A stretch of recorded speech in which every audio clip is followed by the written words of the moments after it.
Hey, everybody. I'm David Bloom, co-host of Next TMT and Next TMT Talks, this here podcast with my co-founder, Daniel Frankel. We're here with our midweek check-in alongside our media partners at Media Play News.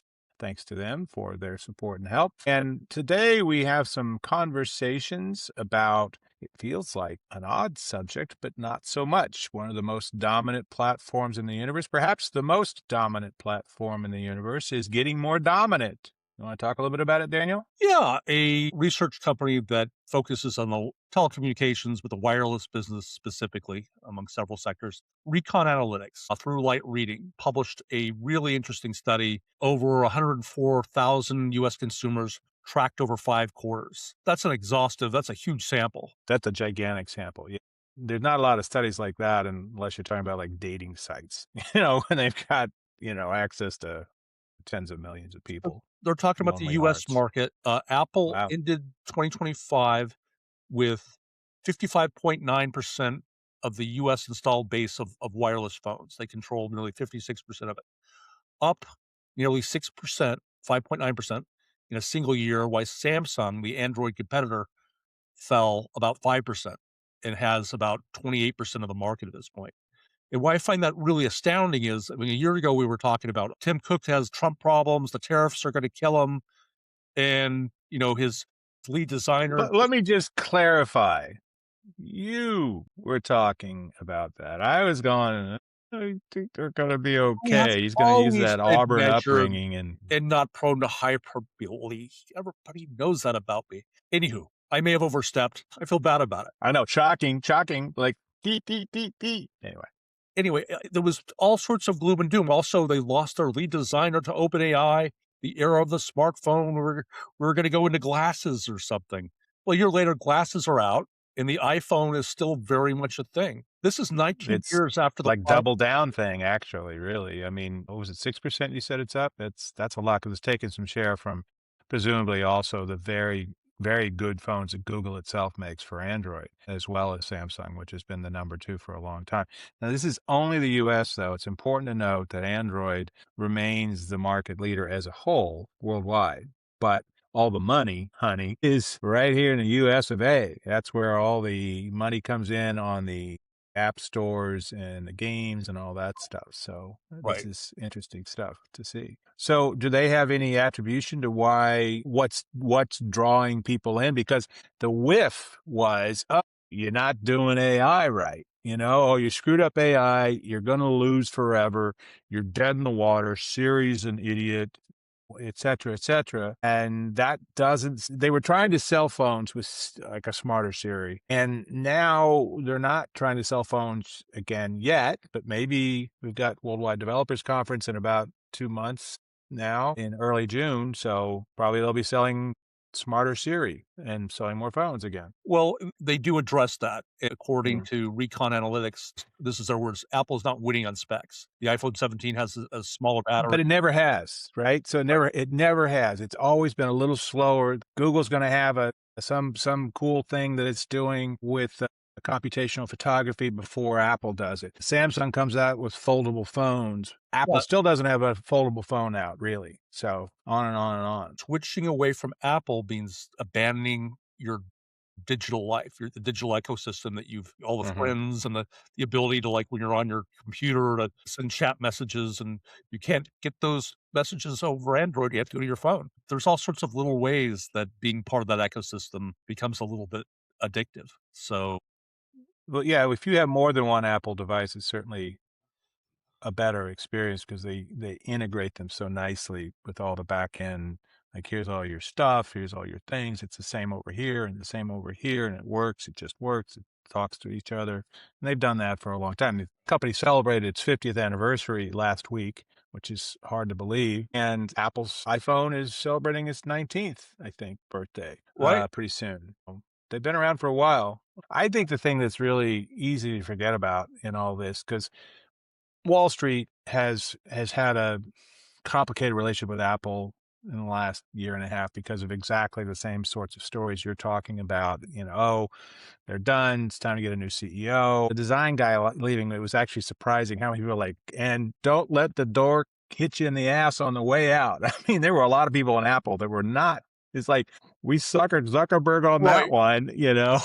I mean, it's But kind of I funny. guess outsiders like me saw that and thought, Yeah. he was billed as the top design guy. Yeah, but he was always more of a marketing guy. He was definitely not Johnny Ive too. So, and now the John Turnus, the senior hardware VP or EVP or whatever he is kind of like the heir apparent to Cook whenever Cook segues out here in his mid 60s. But I think it's really important. They've never won on specs. They won on integration of the system, integration across your devices. And now they are so winning. Several years ago, they said, okay, we're going to start pushing our services more. We're going to start doing more subscription stuff. And they have now built that business. They had a pretty modest goal of getting it to like 50 billion a year, something like that. They're now at like 110 billion a year in revenue. If you just take that unit, that services unit, which includes a lot of different stuff, but it's like Apple TV and iCloud and warranties, the Apple Care thing and other stuff. You throw that in, 110 billion is bigger than anything in Hollywood. In terms of revenue, it's a little insane, and it's kind of working for them. Well, And I think this is there's only going to help.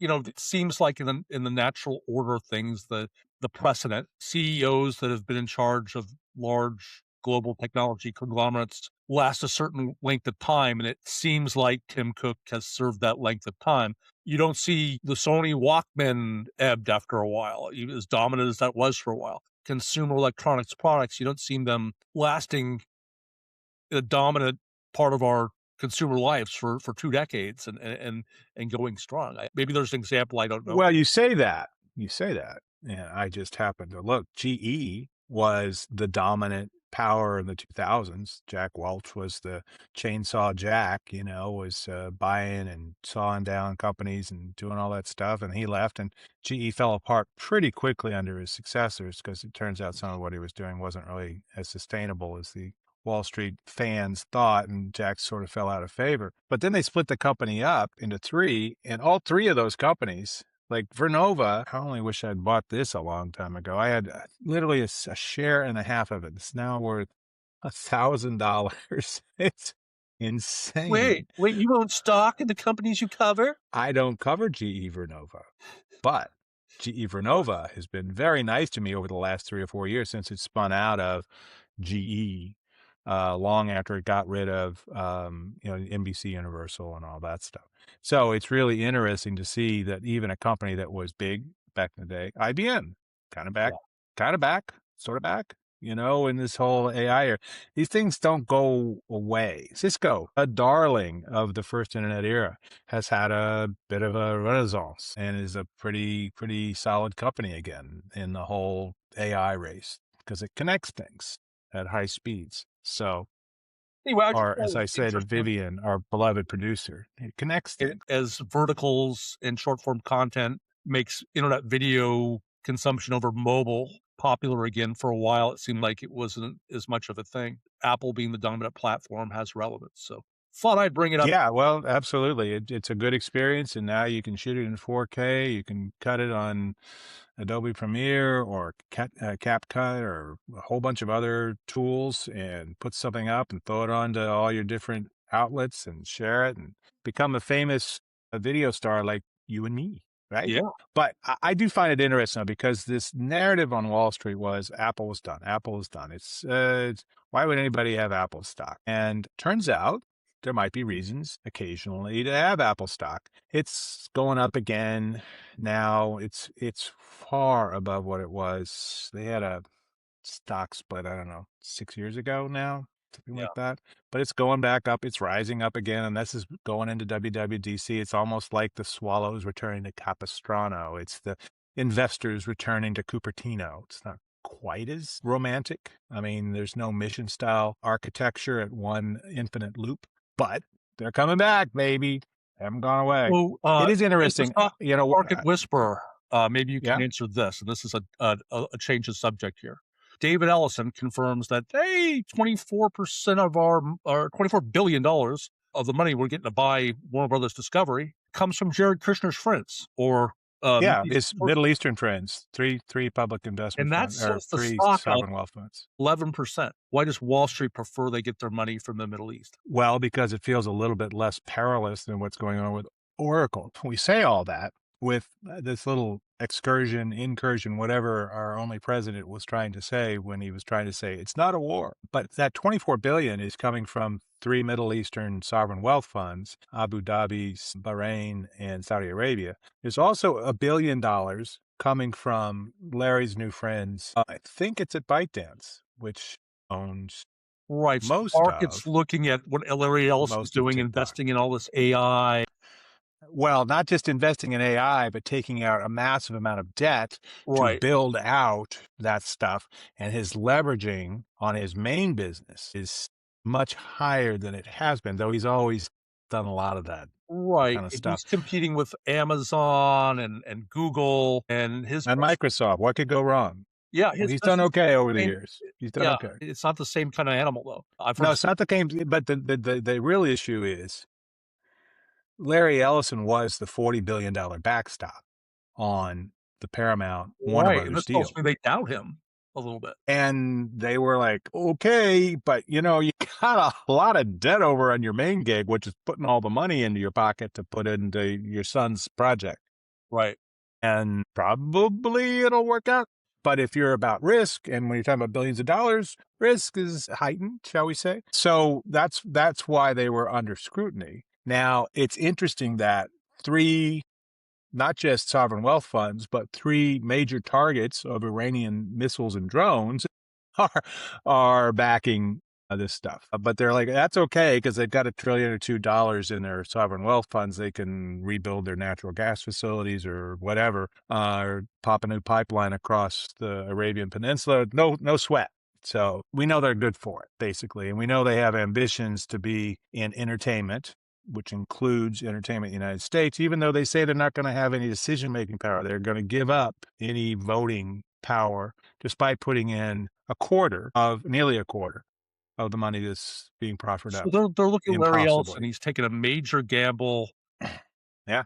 on a enterprise software business that if the global economy suddenly were to tank, who knows? At the same time, he's given his son not an inconsequential amount of money, and they're saying, Well, as allowances go for Junior, this beats the 10 cents a week I was getting from my parents when I was in first grade. I just have to say, here's $40 billion.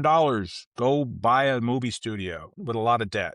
Go with God. And here's a plane for you to fly also. So, well, he because he made does that fly. Top Gun sequel, which was pretty good, so he must be No, great. but he also flies. He's a flyer. I mean, David's a licensed pilot. You know who else was a licensed pilot? Harrison Ford. JFK Jr. Yeah, that didn't work out so well. But you know what? The I best news we'll talk about about that, the bigger the subject. best news about that is it means there's an end to that freaking show. That means there's an end. That's a win, baby, for I am at Western episode 7 culture. tonight. Don't let it end. In case anybody has missed it on Hulu, there's Love Story. No, everybody's missed it. Nobody's like pining for another endless rehash of a story we've been well It familiar with grew its forever. audience over the full season. I mean, it To debuted a what? big To boost. what? I If don't you have the want to numbers talk in front of audiences, let's talk.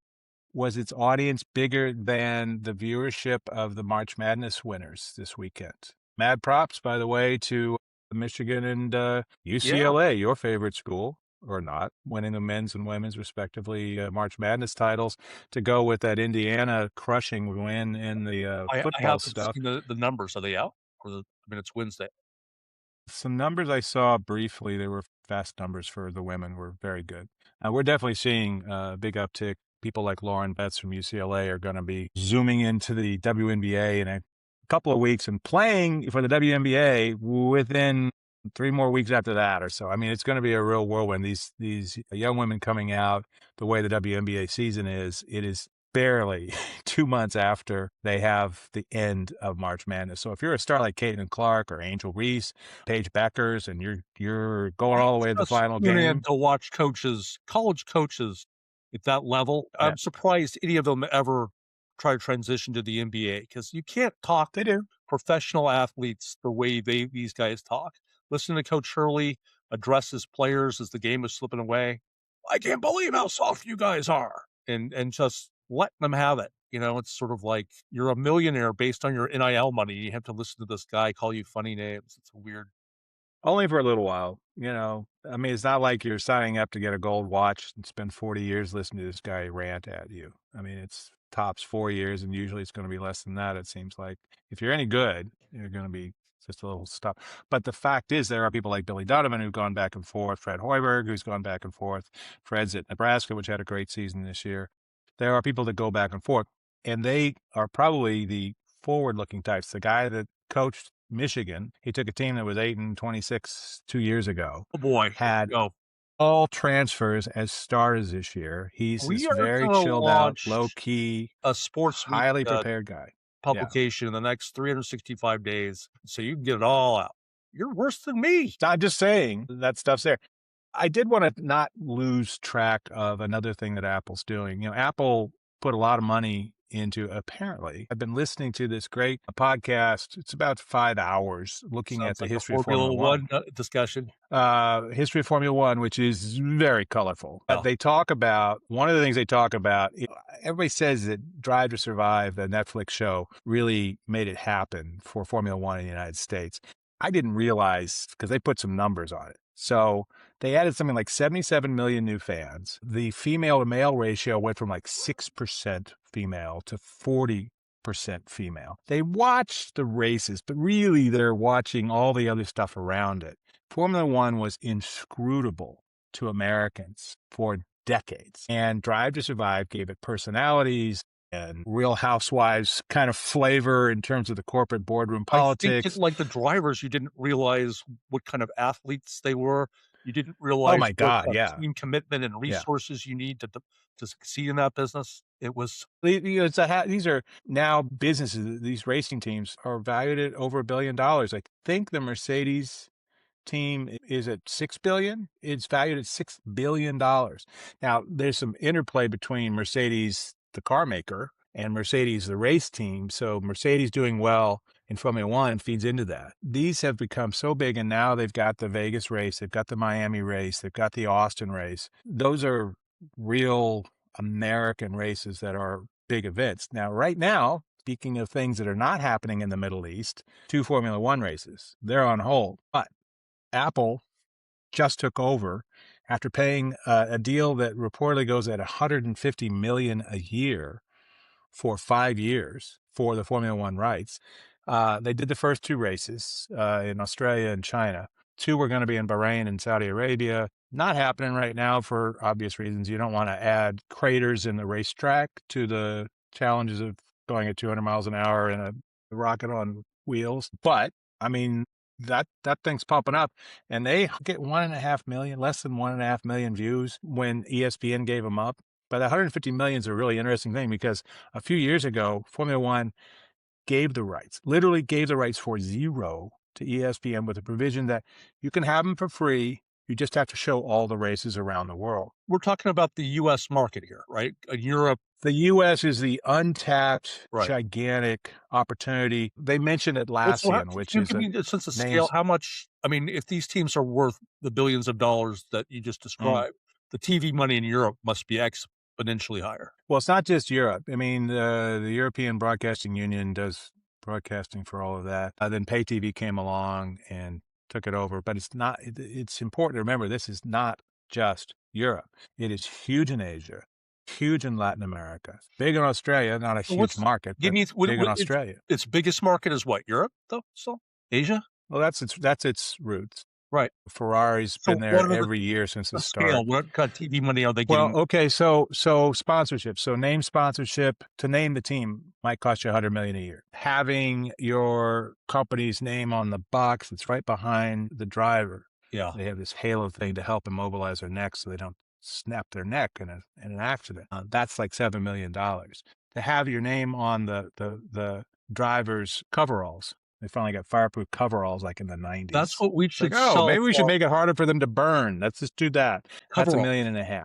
For you and me. Coveralls. You want some coveralls for us? Only if we get a good sponsor. Otherwise, I'm not suiting up, buddy. If I can get Mercedes Petronas to sponsor us, I'm in. I'll wear the Mercedes Petronas thing. I'm in. But the sponsorship dollars are crazy. The ad dollars are coming out of, and the other thing, these corporate sponsorships, Atlassian, they quoted a Stratechery, whatever his name is, Stratechery interview with the Atlassian CEO talking about how, they're the name sponsor on one of the teams. And for them, they just go to each of the races around the world. And that's where they meet with their clients around the world. And they show, here's how Atlassian's used by our client slash, the team we're sponsoring to do this really cool thing. And you're going to hang out in the paddock for 3 days, interfacing with all your clients, whether it's in Shanghai or Melbourne, or maybe it's Sydney. I can't remember which. I think it was Melbourne or Monaco or, on and on and on. And you're bopping around to your clients around there. So all of a sudden it becomes the way that you connect, the same way that we'll see with the Masters this week in Augusta, Georgia. The Masters is a beautiful golf course with a really unfortunate history of excluding women and black people, but it's a beautiful course, and you got 4 days to hang out and schmooze with other golf geeks Since we're who happen talking to be about clients. unfortunate histories, I'm going to steer the topic back to us and to streaming. At this time last week, you had an interesting interview. You talked to Scott Olszewski, the co-founder and chief product officer of Plex, I did. which operates a free streaming platform. And it was a good interview. It does many things. It operates fast channels. It's got a TVOS. It's a media management software for your giant hard drive sitting in your palatial estate, as I know you have. Well, I mean, Does a lot of we things. didn't get this story out of Scott. It came courtesy of the Washington Post this week. I guess this happened 9 years ago, but I guess the 2017. giant hand at Plex There's a reason decided to why it didn't come up in our conversation, is all I'm saying. It's not like I wasn't an assiduous journalist. This happened 9 I years don't, ago. Anyway, I didn't know about it either. None of us did. But this is a great story. I guess they had a survivor type competition. They flew everybody out to a Honduran coast, Honduras. right? Yeah. And I guess on the first day, the CEO, Keith Valerie, gets violently ill with E. coli, which is kind of dangerous. It's a food poisoning, the kind of Cadillac of food poisoning, I think. Well, we all have E. coli in our systems. We just don't want it in some parts of our systems because it causes really, depending on the variant, there are thousands of kinds of E. coli bacteria, but you don't, and you can get it in waterborne, like drinking the local water. So they should have called Honduras Indurus because they were enduring a lot, Yeah, right? well, it's not. The State Department might have problems with us. Oh, they don't care. They just want to know if there's a good supermax prison down there they can export some people to. So he gets sick, and I guess our guest Scott takes over, but he's got like all these tech workers who aren't in the best shape. It's really hot, and things go not quite fire festival bad, but it's a good story. Everybody survived. Right. He died. Right. It doesn't look like there were lawsuits, but it was. Nobody died. There was no $50 million lawsuit, no jail terms for anybody, not even the Supermax in Honduras, or Indurus, as we now call it. But it was quite something. I think Scott has finally gotten over the trauma. He seemed very well adjusted when I talked to him. A fine fellow. Yeah, it looks healthy. I tuned in for a second. Yeah, I just think it's interesting that normally you take your staff out to like a golf retreat or someplace antiseptic in Scottsdale or something. But I would love to see some of those golfers at the Masters doing this. That would be kind of hilarious, but that's just me. I do know the Formula One drivers could totally hack it because those guys. You are determined to get to those. No, I'm just saying. Like, you want to talk about endurance and survivor and all that. It's like, I know some people can handle it, and I know some people that probably can't. So just guessing. They're both in the news this week. I got a topic. You mentioned something that I thought was really interesting. Now, normally it does happen once in a while, mostly by accident, though. Well, in theatrical distribution, if you've got a blockbuster, holiday, summer, what have you, you try to find an empty spot on the calendar so that only one blockbuster is debuting that weekend. But later this year, and this surprises me because it's kind of post-pandemic, the calendar isn't as crowded as it used to be. We've got two major motion picture events, an Avengers movie and Dune 3. Dune Part 3. Dune Part 3 is the official name because that's sexy. Yeah, Dune Part 3, Avengers Part 948. I can't even keep track of how much avenging they've been doing. But this one's from the Russo brothers again, who made the two biggest Avengers movies, which each topped a couple of billion, I want to say. I mean, those brothers know how to make it. Well, what are they doing? But they're both coming out the weekend before Christmas. I mean, I guess. And so it's going to be really an interesting, you want to talk about, the end times or, Infinity War or something. Those are two very big things. Now, Dune by Denis Villeneuve is much, according to some analysis I've been provided by Synalytics, which does this stuff. They're consultants to most of the studios in town and look at box office and marketing and all that stuff. And they're saying, this is going to be Clash of the Titans. Another film that did okay a long time ago, probably shouldn't be remade. Don't get any ideas out there, you kids. But these two films stuffed in there is going to be, last year, Avatar kind of had room to run. And they did to $1.8 billion on Avatar 3, but it launched the weekend before Christmas. And this is going to be basically a whole week before Christmas. So they'll have a little more of time, but one's going to be more IMAX, and that's Dune. Like 20% of their revenue comes from their IMAX screens. So it'll be interesting to see how that plays out, whether one or the other, because the Avengers people were kind of done with Marvel for a while there. They were like, oh God, because Iger had this cadence of, Well, how many new cities movie, can new you have TV like show. these epic fights and they get destroyed? I mean, Yeah, right. Like, how many times can you have the universe about to end because of some guy with a bad attitude or whatever, or some Norse god with a trickster yeah. mindset? But there was definitely some Avengers fatigue as a result of the ramp up that they did with Marvel expressly on the eve of launching Disney Plus, where they started putting out more movies and TV shows that were themed in the Marvel world, as well as Star Wars. And they just basically kind of burned out folks who just couldn't follow every little corner of Yeah, the well, I mean, you Marvel have characters like mythology. they get their own movie and then they surface another side characters, and it feels like casual. Set. It feels like, you're watching a sitcom after a while. And it Yeah, well, but it becomes more like you're like you're a Talmudic scholar, like excavating very obscure corners of the Marvel canon. And if you miss this show, you are therefore no longer the grand Ayatollah of Marvel or something. It is a little bit, that is very much a mixed religious metaphor, and I apologize to both faiths for that and oh no, anybody else who we cares. can desecrate like No, you desecrate. faithful. I don't need any. Our president does it. Yeah, but he's got Secret Service. We tell all of us My average service is man, indeed a secret. statesman. But that being said, Marvel wore out its welcome. Now they have a little show that's kind of like an anti-Marvel show, but it's set on a guy who's a superhero but doesn't want anybody to know because he wants to act. Opposite Ben Kingsley, who's delightful. Is it Mr. Marvel, I think? And that one's pretty On the other amusing. side, you've got Um, Dune 3, the culmination of you the got Dune 3 thing. with Then you've Timothy got like Chalamet Timothy and Chalamet Zendaya. is on his way.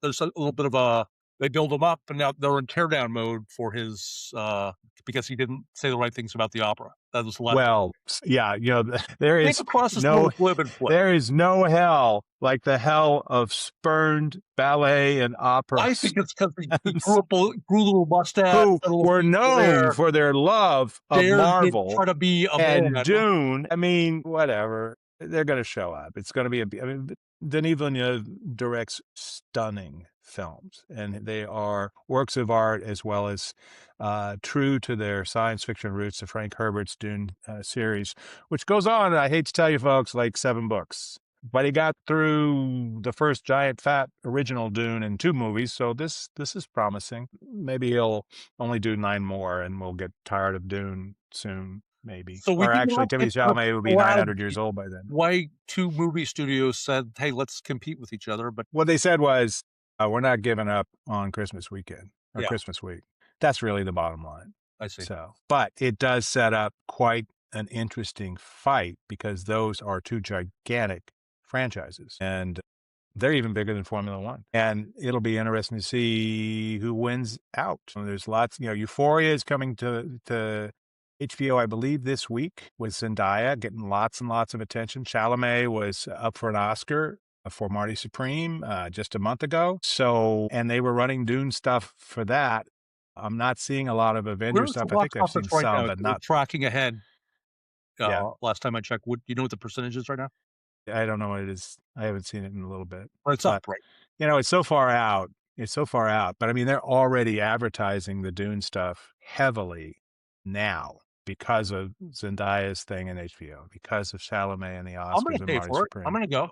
Don't Yeah. worry. Well, These studios you it'll got, be, go ahead and they're gorgeous. Yeah, we're only going to have like 2 studios soon, so might as well. Anyway, with that, we ought to wrap things up, but it's something to look forward to at Christmas time. The fights between the different things should be really fun. This is I David always like the Bloom. fight at Christmas time. It's the best time of the year. Yeah. It's the best time of the year. Peace on earth. We And could use thank some of you to that Media now. Play News for letting us do this. And yeah, let's get out of here. Yeah, happy to partner with Media Play News on this midweek check-in with Daniel Frankel and me, David Bloom, co-founders of Next TMT and Next TMT Talks. Like, share, subscribe, comment, stay with us forever and ever, just like we're Don't leave Dune us. stars. Okay. Don't leave us ever. Anyway, thanks everybody.